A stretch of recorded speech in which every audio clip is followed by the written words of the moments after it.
वसंताची पहाट घेऊन आली नवचैतन्याचा गुडवा, समृद्धीची गुढी उभारू आला चैत्र पाडवा। मराठी नववर्ष व गुढीपाडवा निमित्त सर्व बांधवांना मंगलमय शुभेच्छा। शुभेच्छुक डॉ. सतीश पत्की, स्त्रीरोग प्रसूती वंध्यत्व। आमचा पत्ता 693 ई वॉर्ड, शाहूपुरी, 3री गल्ली, कोल्हापूर।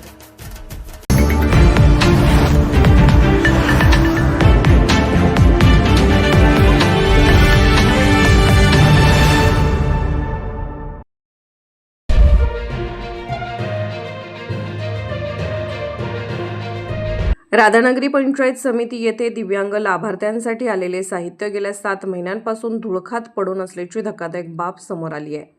सुमारे 214 दिव्यांग नागरिकांना वाटपासाठी आलेले हे साहित्य अद्याप वितरित करण्यात आलेले नाही।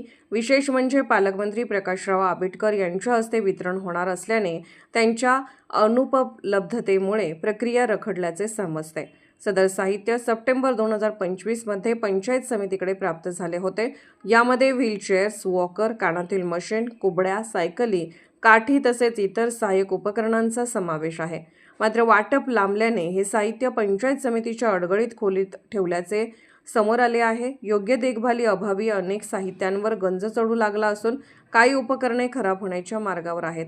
दिव्यांग लाभार्थ्यांना दैनंदिन जीवनात अत्यावश्यक ठरणारे हे साहित्य तात्काळ मिळणे गरजेचे असताना केवळ प्रशासकीय कारणांमुळे त्यांना प्रतीक्षा करावी लागत आहे।